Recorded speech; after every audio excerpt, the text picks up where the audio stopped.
Hello and welcome to the Lib Dem Podcast, and we have another episode looking into some of the organisations within the Lib Dems, organisations that help drive policy, help improve our party and allow members to explore their special interests that they have in particular topics or in areas of discussion that they want the party to be very much focused on. And today, myself and my colleague Owen Lambert are talking to members of the Lib Dem Friends of Palestine. And with us today, we have John Kelly and Anne-Marie Simpson, who are both executive members from the Lib Dem Friends of Palestine, I think Treasurer and Secretary, which, as we all know, are the two roles that are most hard to fill of any group. So we're delighted to have you on. And thank you very much for coming on the podcast. Thank you. So, I mean, the first question to you is, what is the Lib Dem Friends of Palestine, beyond the obvious statement? Well, it's an organisation, it's an associated organisation of the party that was founded in 2005. In the aftermath of the Iraq War, where heroically Lib Dems alone strongly opposed the British and American intervention.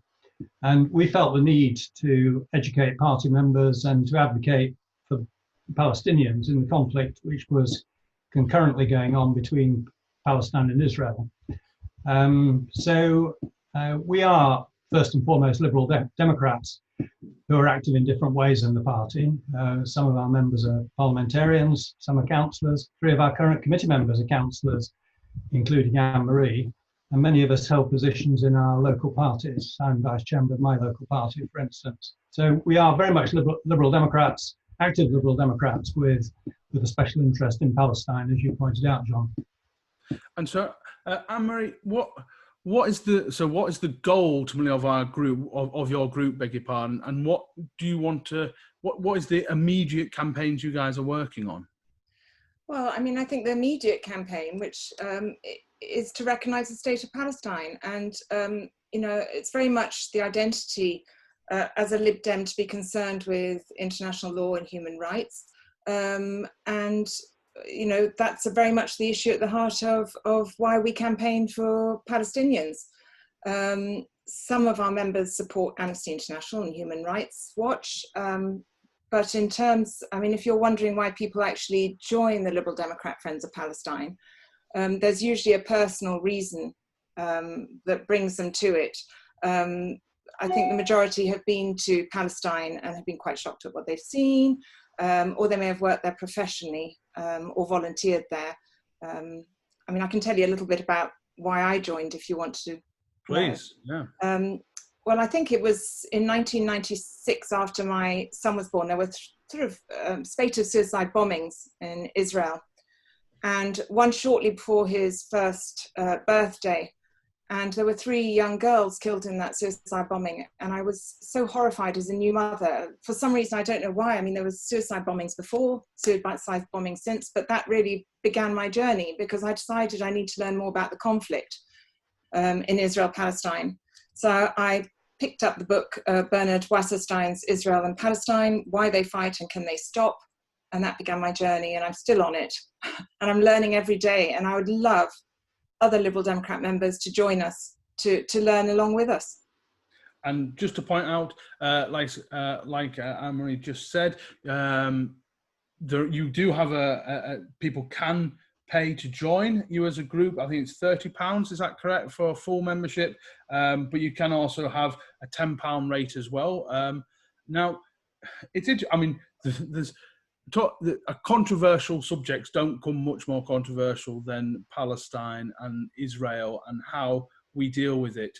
Now, over recent years, obviously with the Jeremy Corbyn wing of the Labour Party and obviously accusations of anti-Semitism, and do you think that's actually hurt the Palestinian kind of cause? The fact that so many pro-Palestinians were then wrapped up in anti-Semitism within Labour Party, which is kind of thrown a kind of almost like a dark shadow on the cause. Is that something you guys worry about and are happy now that Corbyn's gone?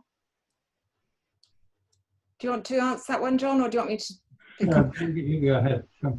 I mean, when it comes to the anti-Semitism debate, it's actually I mean, first and foremost, I say we find anti-Semitism abhorrent. It's in our constitution. We're against any form of racism. I want to get that absolutely clear. So I think what's been frustrating for us is it does tend to make people very reluctant to talk about Israel-Palestine, and we want the focus. Yes, we want to combat anti-Semitism where it comes up, but we don't like perhaps the chilling effect that's come up with willingness to take legitimate criticism of the Israeli government policies to dampen those. Yeah. I really want to focus as Lib Dem Friends of Palestine on the human rights issues that are going on in Palestine. Now, our focus is for the Palestinians, but at the end of the day, it's going to benefit those Jewish people in Israel, Arabs in Israel, anybody in the area.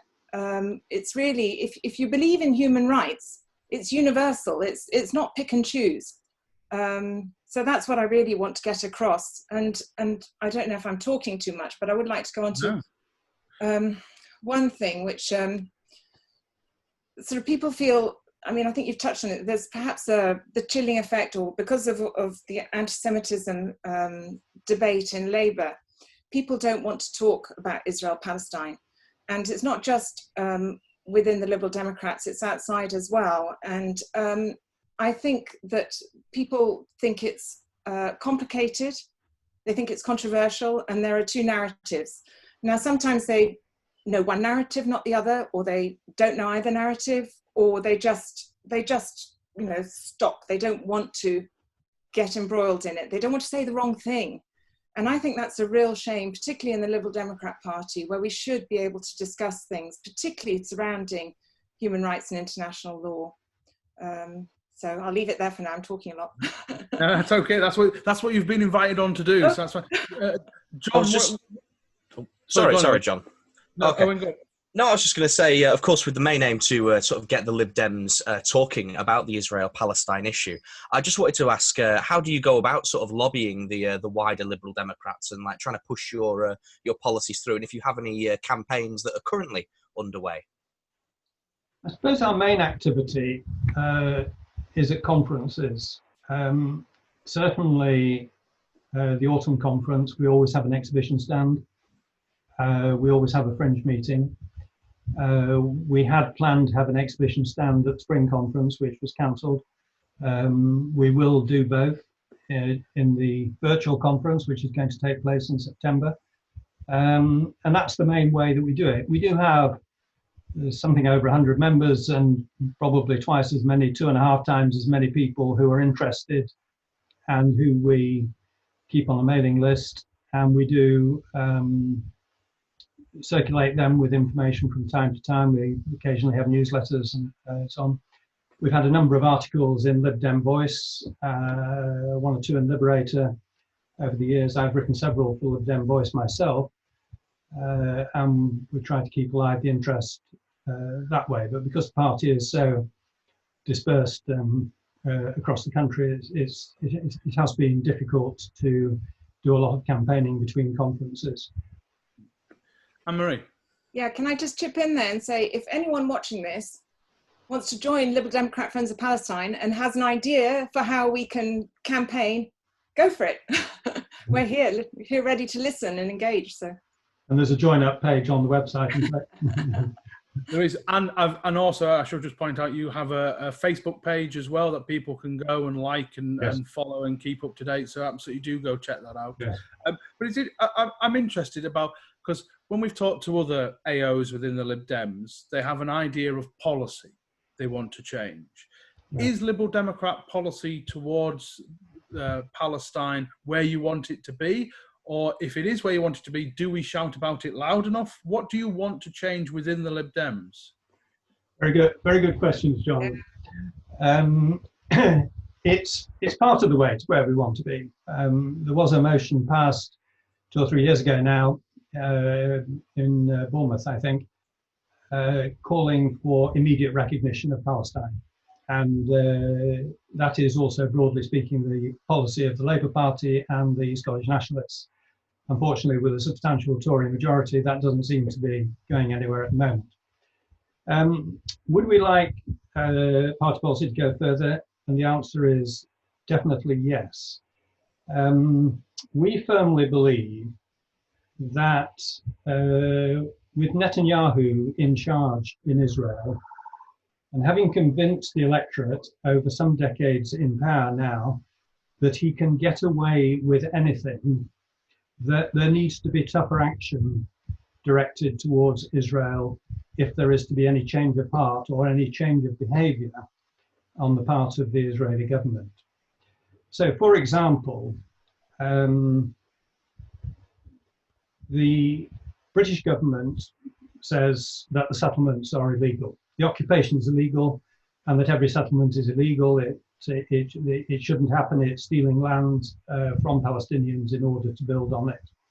Government is quite clear about that. The problem is that they don't do anything about it. So Israel keeps on doing it because they know there's no sanction. There is a small sanction, and that is that settlement goods now have to be labelled if they come from settlements and can't be labelled as produce of Israel within the European Union, and that includes Britain effectively at the moment. If you look on the government website, they do warn people of the dangers of trading with illegal settlements, but they don't forbid it. So we think that the British government should definitely ban all trade with Israeli settlements. And that would start to make Israelis sit up and realise that actually the rest of the world does regard what they're doing with disfavour. There are a couple of other things. Israelis, holders of Israeli passports, whether they are Jewish or Arab, can come to Britain without visa for up to 6 months. Palestinians and that includes Israelis living in Jerusalem and in settlements. Palestinians who live in East Jerusalem cannot, because they don't have Israeli passports, they only have identity cards for Jerusalem. And Palestinians living in the West Bank and Gaza certainly can't come to this country without visa. And we think it's rather odd that illegal settlers who are in fact committing a crime by living on Palestinian land, let's not mince our words, are allowed to come here freely, but Palestinians have enormous difficulty coming to visit this country. Lots of organisations, we haven't experienced it directly, but I do know other organisations have invited Palestinian speakers to come and speak in the UK. They have been refused visas by the British government. I have a friend in my town who is half Palestinian, whose father is Palestinian, comfortably off, no economic issues why he shouldn't want to come here. It takes ages to get a visa for him every time he wants to come and visit. Every obstacle is put in the way. So we think, you could tighten up on that. And the final one I would mention is that we all understand why young people who went off to fight with ISIS it became a criminal offence to do that, and they have rightly been arrested when they've come back and put on trial for any crimes that they have committed. Rather oddly, we treat those who went to fight for the Kurds in the same way, that they were forbidden to go and they were arrested and often kept in custody when they came back, even though the Kurds were our allies in that war, and we have British troops working alongside them. But Israelis or people who have joint British-Israeli citizenship and live in the UK can go off and fight with the IDF in Israel. Now, I can see from the attraction from their point of view, they see the role of the IDF as being to defend Israel from outside attack, and it has had its share of outside attacks. But actually, they spend an awful lot of their time enforcing an illegal occupation and actually committing crimes in the occupied territories and on the Gaza border. And one does wonder whether this is really right. Is that not because the definition of the Israeli Defence Force compared to, obviously, definition to other kind of groups, whether that's ISIS or whatever, the Israeli Defence Force isn't considered a terrorist organisation? where ISIS is? Is that not the reason why? why? I don't want to push the analogy with ISIS, because ISIS is an abhorrent organisation by any stretch of the imagination. But I think the Kurdish example is a better one, because the Kurds were on the sides of we all thought the sides of the good guys, and so if young British people chose to go and fight for them, I think that's understandable, actually. Anne-Marie, do you want to come in on this? Yeah, now I've managed to extract my dog from the room. I just wanted to add, really, because I think what John's pointed out there really is we would like the government to recognise the state of Palestine, and that would help put the parties, the Israelis and the Palestinians, on more of an equal footing in any final peace negotiations. And that is actually a position that the Liberal Democrat Party has already taken. It's already called for the recognition of the state of Palestine. And we'd like to see some action behind words. So what you hear very often when there's a threat of further annexation, I say further because there's been annexation ever since 1967 with the settlement building. And all you get is words, but no action to follow up. So we'd like to see a ban with Israeli settlements, and us to stop, the UK to stop collaborating with the illegal occupation. And I think what John is touching on there can be really brought into the other point, which is commit more strongly to the universal application of the rule of international law and human rights. I just don't understand how it can be a pick and choose thing. I mean, we see it being very vocally used at the moment in the context of China, and quite rightly so. But you can't then ignore, the contravention of human rights and international law elsewhere in the world. I mean, you can talk about Yemen, you can talk about Myanmar, you can talk about Kashmir, what Saudi Arabia does. Well, that's predominantly with Yemen. But my point is, it has to be a universal application, and I would like this government to take that much more seriously. I really think this is something that's being dangerously eroded in the world at the moment. And then finally, the US so-called peace plan, Trump's peace plan. I think really we need to reject that outright. I mean, there has been, the Conservative government, it's not very helpful, it's not very good, but we need to outright reject it, because I am a British person. Britain has a historic responsibility towards the Palestinian people because of the Palestinian mandate following the First World War. There's Article 22 of the Covenant of the League of Nations. This provides that Britain had a sacred trust of civilization to safeguard the well-being and development of the Palestinians. And everyone knew that this meant preparing them for independence. So we do also, of course, have the Balfour Declaration in 1917 that promised the creation of a homeland for Jews in Palestine. But that stated also it wasn't to be at the expense of the rights of the Palestinians living there. So if we can view the conflict through a lens of international law, human rights, and have that as the start, the basis, and work from there. I was going to say, as a student of history, I was very fortunate to sort of learn about the Palestinian conflict and the Balfour Declaration and the mandatory Palestine. But it seems to be that the issue is, of course, as you were saying, with the human rights issues being talked about in China and across the world, that actually discussions of this sort in Palestine these talks don't seem to be happening. So I suppose that as the Liberal Democrats, should we be the ones who are shouting much more loudly about these issues, especially in Israel and Palestine?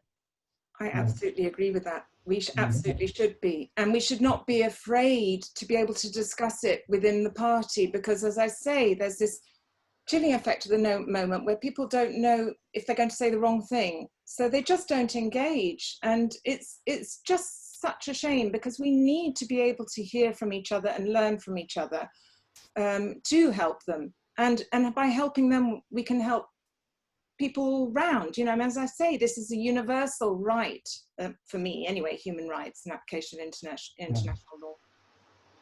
I think a young person these days thinking, who had a strong interest in human rights and was thinking about which political party am I most likely to feel at home in, unfortunately would tend towards the Labour Party, because they would misguidedly, in my view, think that that's where the concerns about human rights are.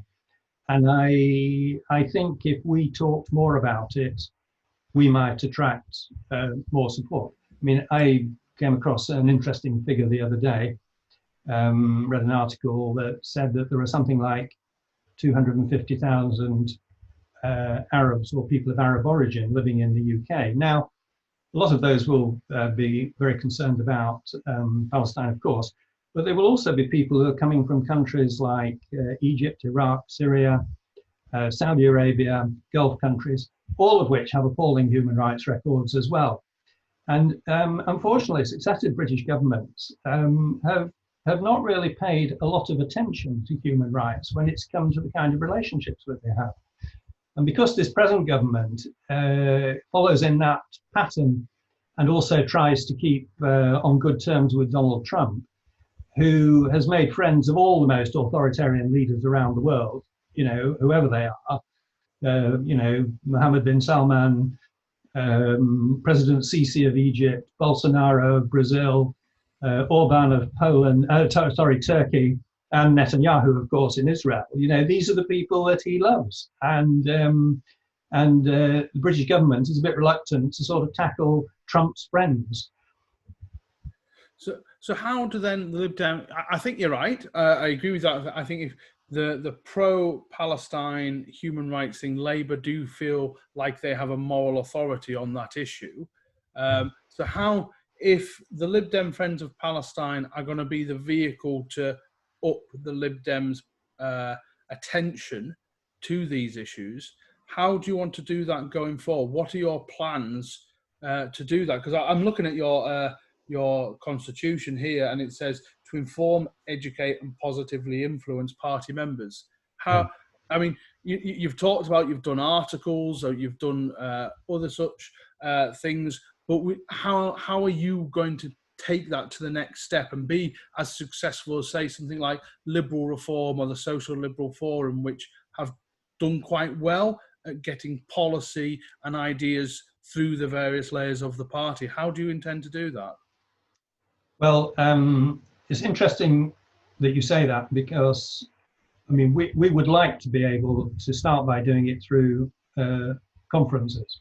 Yeah. The party conferences, that is, and have debates where the real meat is discussed.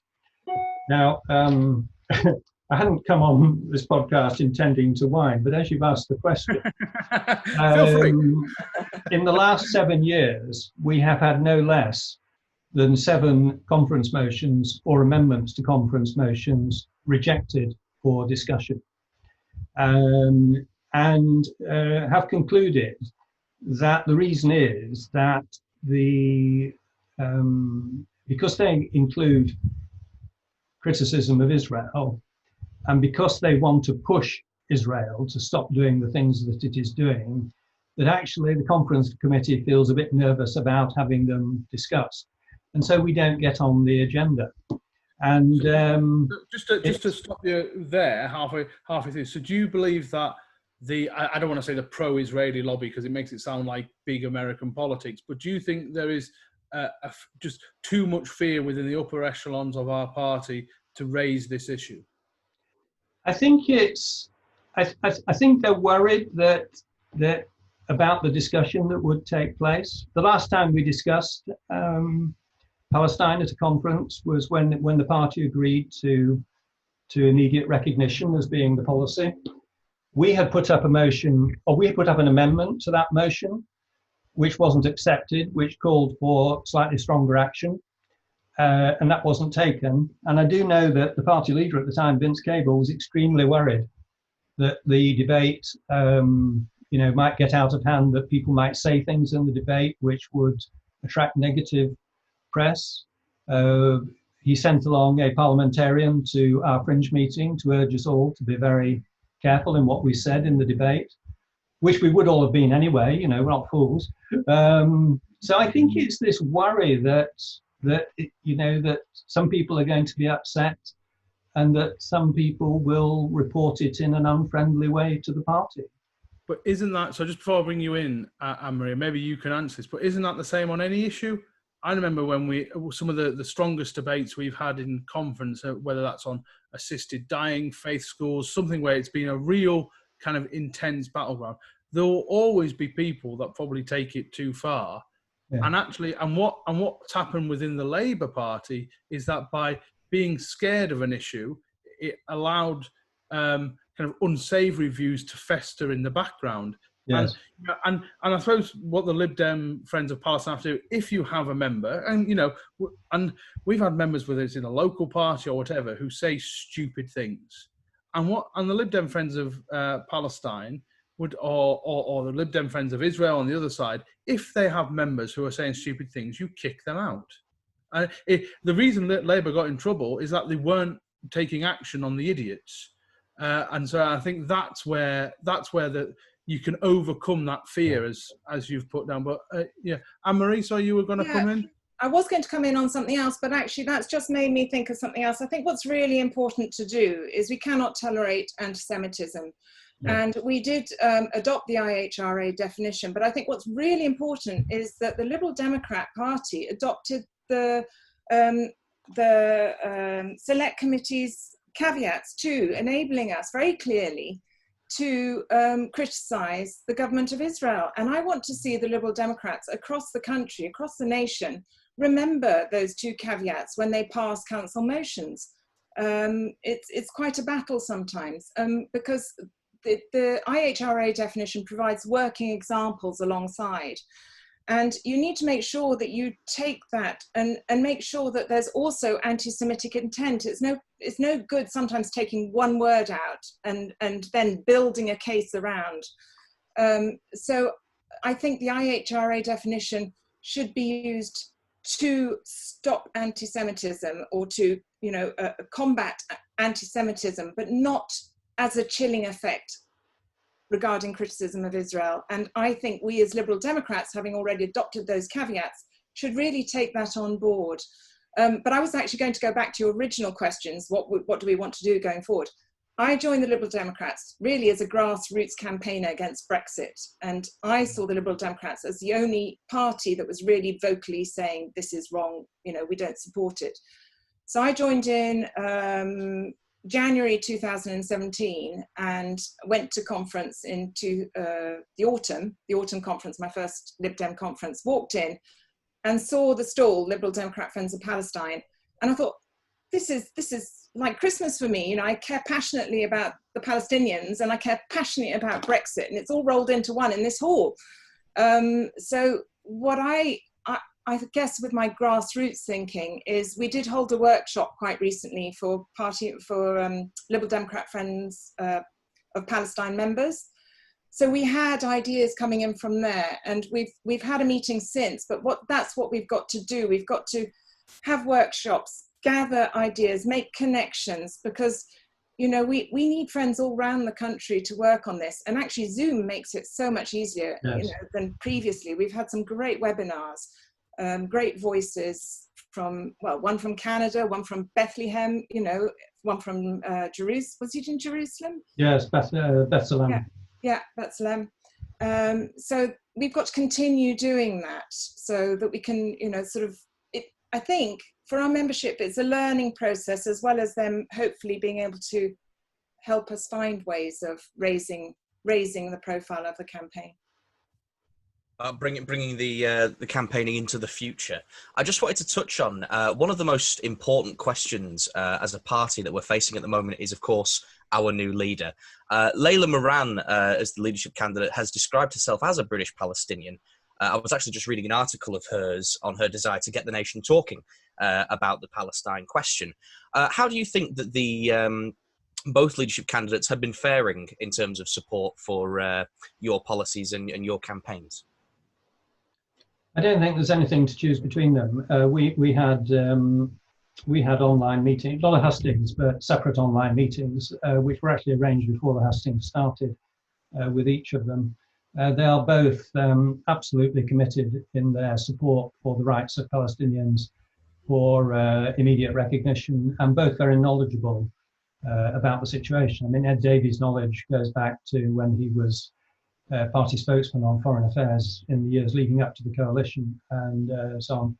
And we haven't heard a lot from him about it in the in-between time, but he certainly gave a very convincing answers to the questions that we had for him and in the discussion. And of course, Layla does. I mean, that's part of her heritage. She of course feels very strongly, but in a very calm way. I mean, she's not in any way hostile to Israel. She goes out of her way to talk to organizations in the Jewish community and understand where they're coming from and help them to understand where she's coming from. Yeah, I would support that. I mean, they both spoke very well actually on on our webinars, and Ed Davey actually wrote a piece which he told us at the time, but it was after Operation Cast Lead 2008-2009, and I think he then visited. John will correct me, but he then went to visit Israel Palestine and was quite horrified. And I think was it a select committee report that was produced, or there was something he wrote. Yes. And I have to find the link again, but if anyone watching this is interested, I did write it down at the time and I can dig it out for them if they email me or email Liberal Democrat Friends of Palestine. And then of course, Layla's grandfather wrote a book, and I've shamefully forgotten the title because I tried to order it and it's out of stock. It's the story. It's the storyteller of Jerusalem. And I had read it actually before I met Layla. He was the mayor of Jerusalem during the last years of during the British Mandate and towards the end of it. And one of the things that always stuck with me about that book was how he said so many people like him, so many Palestinians welcomed the British when they came and took over the mandate, because although they had lived reasonably comfortably together, the different communities under the Ottomans, they thought the British would be far easier to deal with, far more honest and straightforward, and would indeed, respect their mandate to take them towards independence. I mean, they weren't the only country in the region that was supposed to be taken to independence. It was the same with Iraq and Syria and Lebanon and so on. And Jordan, I think, may also be included in that. And the others eventually did get independence, but Palestine didn't in the same way. There's something else I actually really want to mention at the moment, because I think sometimes people don't get the idea of just how many Palestinians there are, not just in the world, but refugees. There are 13 million Palestinians worldwide. 5 million of them are refugees, and this is quite relevant at the moment with all the, migrant stories coming up in the press. 2 million of those refugees are in Palestine itself, in the West Bank, in Gaza, and 3 million mostly in other Arab countries. And of course, with the war in Syria, that used to host sort of some 530,000 Palestinian refugees. It's down to 200,000. They've moved to neighboring Arab countries, Lebanon, primarily probably, and some 100,000 apparently have made it across to Europe. So I just wanted to really bring home that point, because under international law, this is the, we had a talk by Adi Imses, who's professor of, what was his actual title? Anyway, international law in the university in Kingston in Canada. And he says this is the longest military occupation in history, 53 years, the occupation of West Bank, Gaza and East Jerusalem. And it's a belligerent occupation, he says, under international law. It's meant to be temporary, and the fact of occupation does not render sovereignty to the occupying power. So that's really something to think about, I think. And this is a very important part of the whole conflict, that the occupation is illegal. And the reason it's illegal is because in 1949, the Geneva Convention of that year set out to address some of the things that had happened in the 1930s. And in particular, the way in which Germany tried to colonize neighboring countries, Czechoslovakia, Poland, and so on. And the Geneva Convention said that if land is acquired in warfare, it can only be temporary. Once hostilities have ceased, then the land ought to return to the country that had it. You can't acquire land permanently by occupying it. But since 1967, Israel has done just that, and it has ignored every United Nations resolution telling it that it ought to pull back to the pre-1967 borders. And this is the fundamental issue that is preventing peace at the moment, and Israel's belief that it has a right somehow to hang on to some of that land, and some Israeli politicians think they should have it all, actually. They really would like to totally integrate the whole of the West Bank.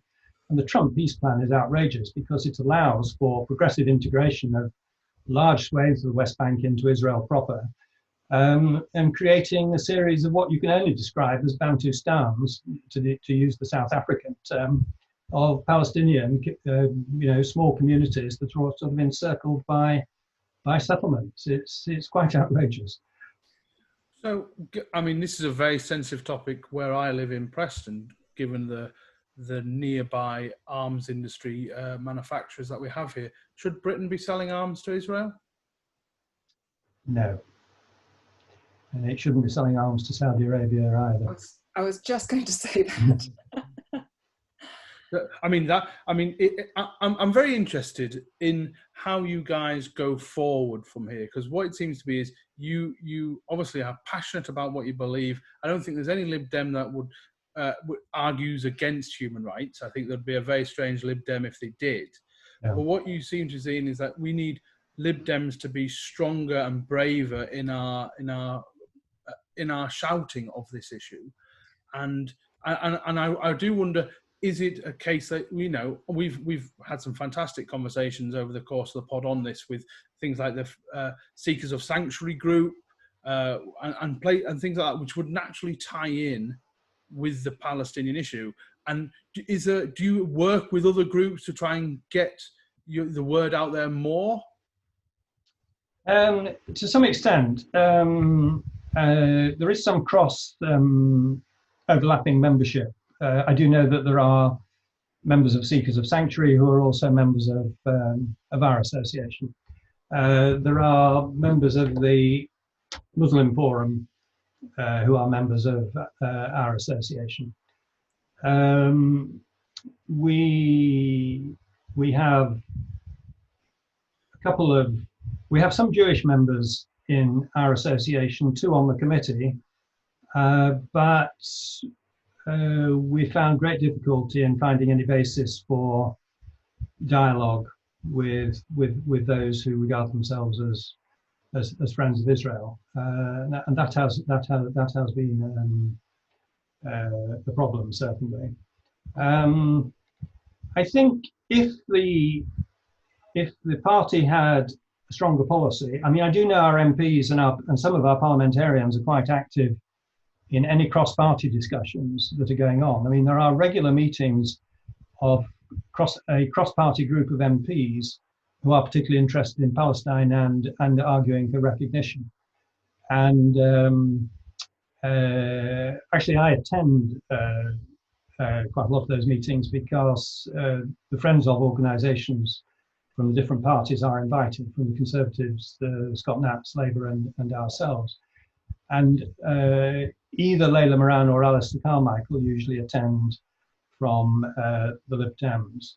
And there are other sort of informal groups in Parliament where this is discussed. And whenever Palestine is discussed in either the Commons or the Lords, there are always several Lib Dems who will get up and speak in the debate if they get the chance. So, because the party is so small in Parliament these days, particularly in the Commons, it's quite difficult for us to have as much influence as we did when there were 50 or 60. And because the Tories are a bit blind and deaf on this issue, it's tricky. But there are even some good, Conservatives who feel strongly about human rights and support this as well. With whom we might not have a lot else in common, but certainly on human rights and Palestine are very strong. And also back to the grassroots thing, you know, if anyone is watching and perhaps belongs to another group in the Liberal Democrats and thinks that we have common ground, get in touch with us. You know, we are always looking for ways to reach out and work. And it's not so much wanting people to go out there and shout about it, because I think they do need to acquire some knowledge about it as well. And that's what we would like to help them with. You know, before they go shouting, you know, come and talk to us and learn. I mean, I'm still learning. There's so much to learn, and you need to learn to others. I mean, for us in, you know, I was saying that people find it complicated or controversial and tend to not touch the topic with a barge pole. But I mean, for us in the Liberal Democrat Friends of Palestine, you know, it's really quite straightforward. Israel came into existence in 1948. It's been recognized by most countries in the world, established within the borders at that time. And initially, Arab countries tried to undo that creation, and most of them to this day have not recognized Israel.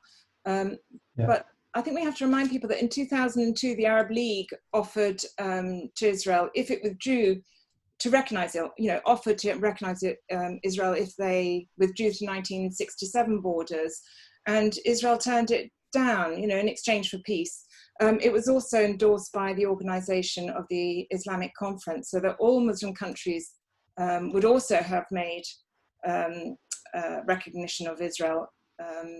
But unfortunately, Israel didn't accept it and still doesn't accept this proposal. So I think sometimes it's the blame seems quite often when you hear, oh, it's the Palestinians, they haven't got themselves together. But it's not quite the case. Okay. And I think on that, unless you guys have any other points you wish to raise, I think that's probably a good place to end. You know, as Lib Dems, we should always be looking to educate ourselves. We should always learn, try and find more. So do go follow the Lib Dem Friends of Palestine on their Facebook page. You can follow them on their website, which is ldfp.eu. So you can find them there. And I just want to say thank you both for being on the podcast. We really appreciate it. And, you know, when we did the podcast with the Friends of Israel, and then we said we're going to do this one, some people contacted us and went, getting involved in a hot topic there, boys. But, you know, but the point is, these things never change unless they're discussed. Yeah. And there are very real consequences. And the talk of the refugee status of so many Palestinians is key. And so maybe this is a way that we can actually stop being scared of talking about it and actually go forward and make some positive changes. So I just want to thank you both very much for being on the podcast. No, I want to thank you very much. And I want to, you know, continue the talk and to listen respectfully to others, and hopefully make the world a better place eventually.